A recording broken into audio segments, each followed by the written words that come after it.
Tadasana. Stojí v Tadásáně. Dej ruce do paščima namaskarány, to znamená rozpaš, palce dolů. Spoj ruce na dlaní. Ukážu.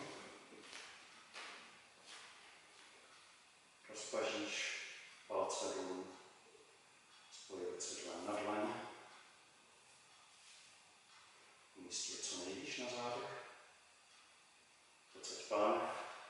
Zvedni nohy. Nádech. Výdech. Skok.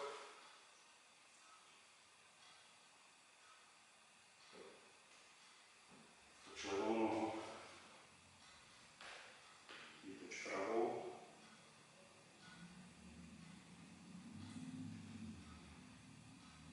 A srovnej boky tak, aby byly paralelně se zemí. Toho docílíš tím, že zatlačíš na vnitřní hranu předního chodidla a majakovou hranu zadního chodidla.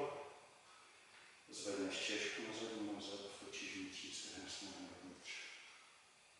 Pocať pánev. Vytáhni se hrudníkem nahoru. Podívej se nahoru. Vytahuj se hrudník kostí dopředu. Stavuj pravý bok směrem dolů. Potom jdi hlavu. Kolem.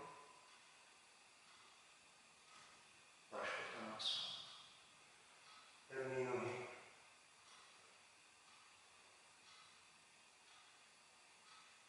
Nádech nahoru. Chodidla paralelně.